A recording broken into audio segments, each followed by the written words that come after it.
17. No wins. Adversity win is what Mike McCarthy called it. Ugly win. However you want to define it, win. Mike McCarthy wasn't even on the sidelines last night. There was a point in the fourth quarter when it was Prescott and it was Hill, and they were trading 3-and-outs and interceptions. It wasn't a beautiful game, but it had great personality. Woody Page, how do you define last night's win? Well, as the leader on Around the Horn in Havoc Rate, I have to tell Definitely you. true. Absolutely, Woody. The Saints 100%. told me last night by watching them that they're not going to be in the playoffs. Hill, I wonder whether he's even going to be able to come back. They're thinking about putting a pin in that finger. Really, is he going to be able to play again? That's sort of a Russell Wilson injury, it seemed like to me. And on the other side, the Dallas Cowboys, were they really that impressive? Super Bowl impressive? I don't believe so. Elliott doesn't look like he's healthy whatsoever. Their defense is outstanding. I will give you that. But offensively, Dak Prescott doesn't look like he's totally back. I'm not seeing much out of the wide receivers. The tight end is not really a part of the game. The offensive line hasn't been that special. I don't think either club showed us last night that they are destined to play deep into the playoffs. Ramona Shelburne, last night, adversity win is what Mike McCarthy called it for the Cowboys. What do you call it? I'd say ragged. I mean, look, we watched it because we were on the show and we had to talk about it the next day, but that was not a pretty game to watch. Did you say ragged or ratchet? I'm sorry, I just... Either one would work, actually. I said ragged, though. Okay. but Dallas won the game, and they won it with Amari Cooper, who looked really tired and winded after coming off COVID, with half the staff out, with Ezekiel Elliott is clearly hurting. I thought Pollard was really good. And if you're an optimist and you look at it and say, they still got the win by 10 points on the road in New Orleans, it's a tough place to play. I think that's a good character win for Monica Dallas. McNutt? There's a nicer word. Character win.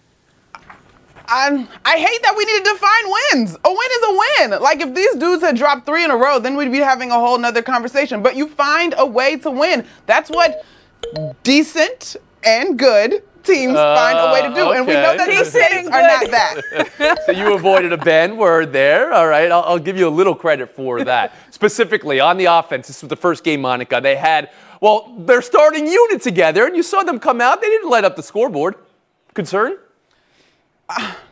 I'm not, because it's what are we just hit December, and I think that there is some promise with this group. If everything Woody that said is correct in terms of folks getting healthy, yeah, the season is long, but there's a lot of tape at this point. So I think all the razzle-dazzle that we saw early in the season, people just want to compete. And it's not like Sean Payton is some slouch on the other end. And Emily Kaplan, adversity win for Cowboys, how do you define it?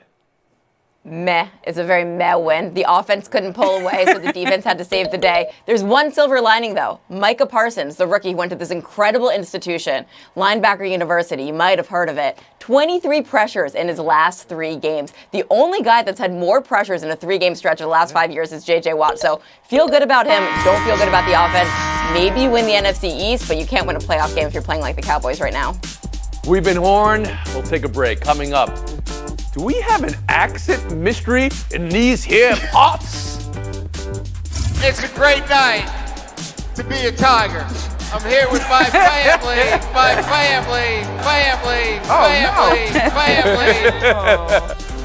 By yourself. Oh, no. When we get back. Oh, so Around the Horn is presented by Captain Morgan. Bring on the spice. Drink responsibly. Part of Happy Hour. Coming to you from the Seaport District at Pier 17. The NFL suspending Antonio Brown 3 games. League says it's for misrepresenting his vaccination status to the league. Sources told ESPN's Dan Graziano the league's investigation found that Brown brought a fake vaccination card with him to training camp, but shortly after he arrived, someone told him he can get in trouble for it, so he made the decision to get vaccinated. After everything the league went through with Aaron Rodgers, he was fined for not upholding protocol, not for his comments to the media or misrepresentation. And whether you view this differently or in a similar light, and how you consider the reaction to Rodgers and the reaction to Brown, Ramona, where do you come down on the 3 games? I'm good with the 3 games because it's not just that he can't play 3 games. He's already out with an ankle injury, but he loses all that money. It's $300,000 he's losing.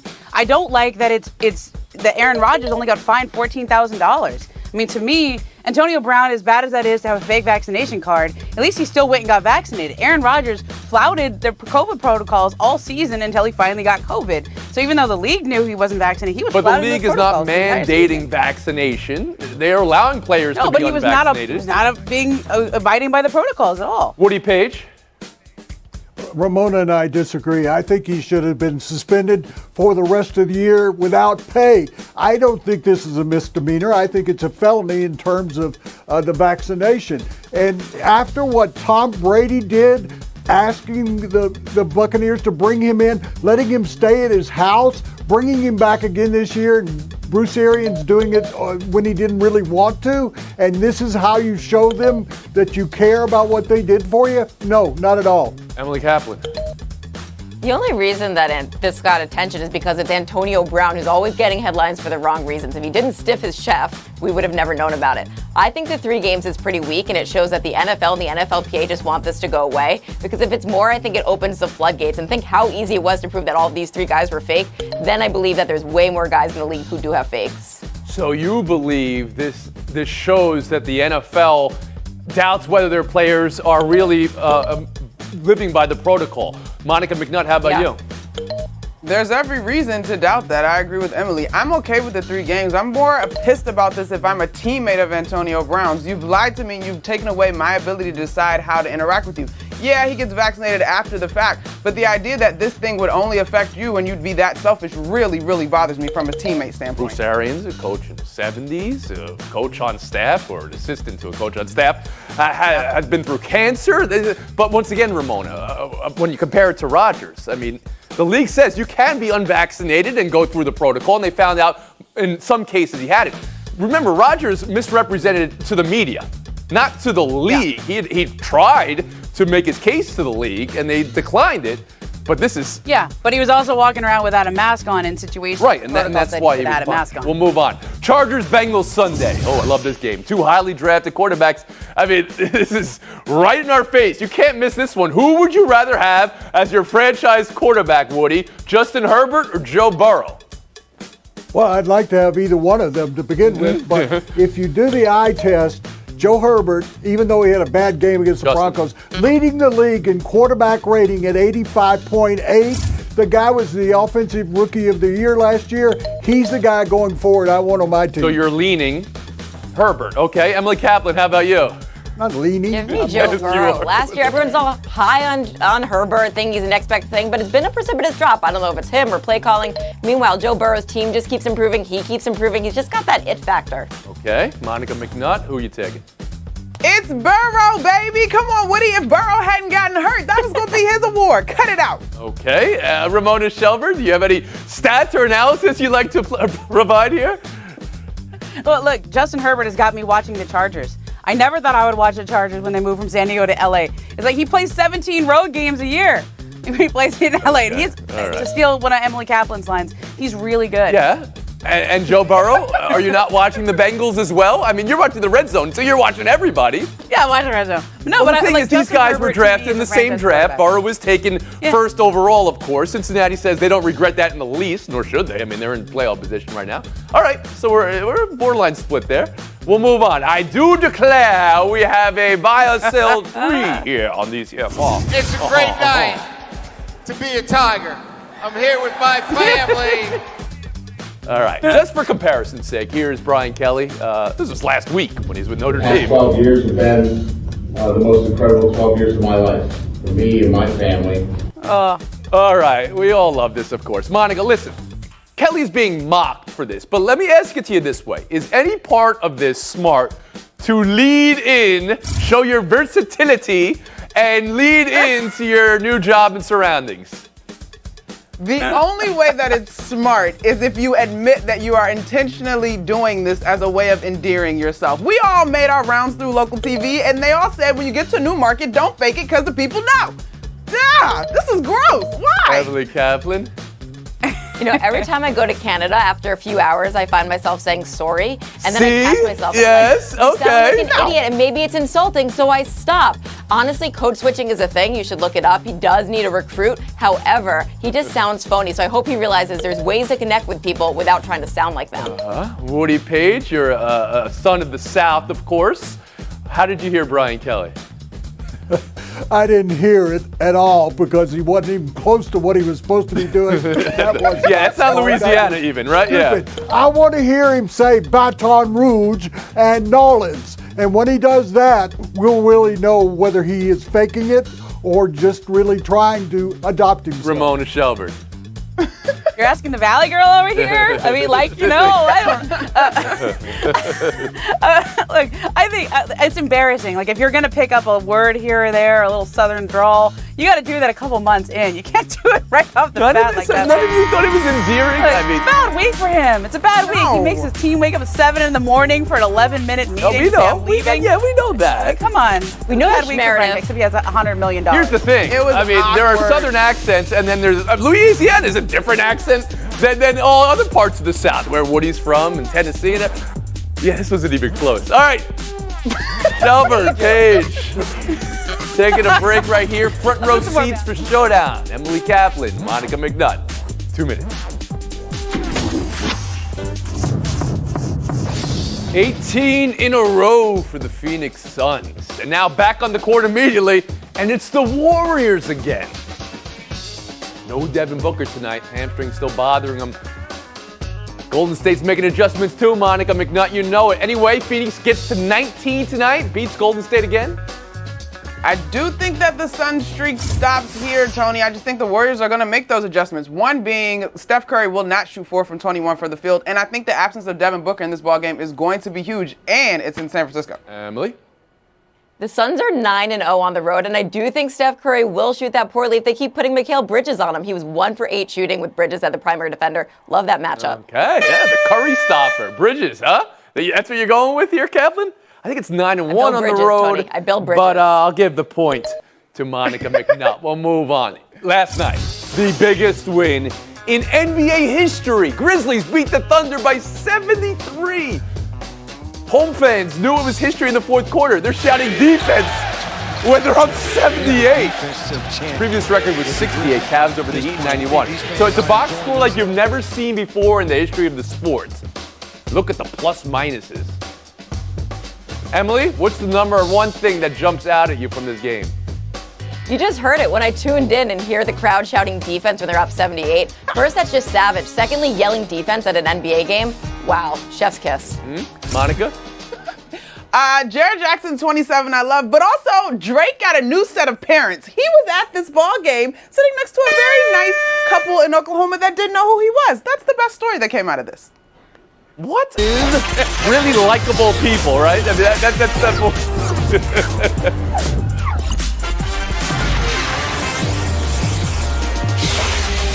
questions to marinate going into the most important weekend of the college football season. Can Alabama beat Georgia? Can Alabama keep it close enough with Georgia to stay in the top 4? Can Cincinnati close the deal? Can Michigan close the deal? Does Oklahoma State have a chance if they go big over top 10 Baylor? Let's start with Georgia, Alabama, because somebody's going to lose. Something's going to change. How does it play out? Can Alabama win? Can they lose and stay in the top 4? Emily Kaplan, around the horn to you. So I don't think Alabama wins this game. I think the only way they stay in is if they lose close and they get some help from others. Nick Saban has been telegraphing to us all season long that he doesn't think this is a dynastic Alabama team. Remember that rant right before Thanksgiving where he was saying, oh, all of these self-absorbed Alabama fans. And guys, I've watched Georgia this year, 12 games. Guess what? They're really good. Alabama's going to struggle to establish a run against them. They allow less than 80 yards per game on the run game. They're going to struggle to block against them. So Alabama loses and needs some help. That was the analysis there. They're really good. You had the 80 yards. All right, I'll give you that. Real good. Woody Page, I'll bring you in here. Can Alabama beat Georgia? Can they lose but stay in the top 4? Well, I think I'm about to change my mind. I didn't know that Georgia was really good. So when you put that into the equation, I don't think, here's what I really believe. Alabama's got no chance. If they lose this game, and they are going to lose against Georgia, Georgia is a much better team this year than Alabama, particularly offensively and defensively and special teams, because Alabama only has one healthy running back, and he's not very healthy. They don't have a very good offensive line. We know that Bryce Young is going to be under duress, as Queen once said, all the entire game. Lyric. Okay. Under pressure, Woody, under pressure. All right. Yeah. Oh, this is turning into Succession. Let's go to Ramona Shelburne here. I'll get back to you, Woody. Alabama have any chance against Georgia? Any chance to stay in the top 4, Momo? Yeah, well, look, first of all, so we're talking Succession. Emily Kaplan can play Maeve of Easttown and probably Shiv from Succession, too. I'm staring at it. I can't get over that. Wow. So versatile. I think Alabama does have a chance. And I think Nick Saban has been, I think he's been downplaying this a little bit. They've won close games, and there's no substitute for pulling out tough games, building confidence from that. Woody, you're right. Georgia should win this game. Alabama is not as good as they have been in the past. They don't have a great running game. Georgia's defense is excellent, but Georgia has not played in very many close games. They've only had one in the second half. They've only had one game that was within 14 points. So if this game is close, if it's low scoring, all those doubts from previous years where Alabama beats them, I don't see Tua coming off the bench in the second half, but all those doubts keep creeping up on Georgia. Okay. All right, Monica, we'll turn to you here. Can Alabama beat Georgia? Can they do enough to stay in the top 4? I really just wanted more of Woody's remixed lyrics, but I don't think Alabama is going to win this game. But I do agree with Ramona. When you look at the 3 common opponents that these teams had, yes, Georgia steamrolled them by 100-plus points or so, but Alabama found out a way to win a total combined, I believe, of around 15 points. That matters, especially when you've got a coach like Nick Saban. He's been downplaying this team publicly all season because that's strategic. Internally, if Bryce Young can get out of the pocket and hit those downfield, those longer passes, they'll have a chance. And I know Robinson has been banged up at that running back spot, but I do think that there's a chance that Alabama pulls off something crazy. I'm with you, Monica. The idea that Saban's been playing it up. Emily, you think it's because he thinks his team's not dynastic, how you said it. I think he's playing it up just to try to gin his team up and get them up. And if it is to be said so, so it be so. We'll move on. Who is more susceptible to a loss and falling out of the top 4, Woody? Michigan or Cincinnati? I think it's Cincinnati. I think they're playing a tougher opponent in Houston. I think it's going to be more difficult. They struggled throughout the entire season against teams that were inferior, that would give them play, particularly the last 5 or 6 games. They haven't looked that impressive. But here's what I really think is, if I'm in that committee and I'm in that room, I'm saying, I don't want Alabama back. Let's give somebody else another chance this year rather than Alabama. So I don't think even staying close is going to make a difference for Alabama. But I think that the biggest struggle, Michigan's going to win. Iowa was good at the beginning of the season. They're great as a turnover team. You know that's going to be the emphasis by Michigan, is don't give them any turnovers. Woody, I just noticed you've started this thing saying, here's what I really believe. Are you suggesting everything you said before that is something you don't believe? Ramona Shelburne of Cincinnati and Michigan, who's most susceptible to a loss here? It is probably Cincinnati, but I think Michigan's really good. I also am a Stanford girl, and I have a fondness for Jim Harbaugh, so I think he's finally got the team going in the right place there. Woody's right. I was 12-0 when they win the turnover battle. Okay. And they run the ball. They're exactly the type. Except I had the stat he just said. I'm just saying. All right. But I think they both win. I think this sets up as these 4 with Alabama potentially beating Georgia, and it's just those same 4 that are in right now. Okay. And Emily Kaplan. Yeah, I feel like everyone worries about the post-rivalry week win letdown the next week, but the way Michigan beat down on Ohio State was so impressive. John Madden texted John Harbaugh after that game and said, that is the best offensive line play I have ever seen. Yes, John Madden is texting, and he's 85 years old, which is quite impressive to me. So Iowa, bottom 10 in offense. I just think Michigan wins, and maybe Cincinnati's a little more susceptible. Monica, anything going to shake here? Cincinnati or Michigan, either of them susceptible? I do think it's Cincy that's a little bit more susceptible because the Cougs are second in havoc rate, which is a stat I absolutely love because it's just absolute madness. Havoc rate. There we go. Their conference doesn't do them any favors. I think that big win for Michigan is huge in this conversation over Ohio State. Woody, any chance Oklahoma State goes big over Baylor? Baylor's a top 10 team. That'll give them 3 top 10 wins this season. Any chance Oklahoma State can move in? Yes, but it's just a bare chance because I think Baylor's going to give them quite a game. I mean, the Cowboys beat them before, but it wasn't much of a difference. So their chances. And Emily, you have a view about Notre Dame going into this weekend, even though they don't play. Yeah, see, Tony, you wonder what's going on in that boardroom. I'm telling you, they're using the word you hate to use. It rhymes with schmerative. And I think that Notre Dame and everything that they've gone through this year, they're going to want to have them in because, schmerative. Narrative. This is a Friday show if there ever was great. one. All right.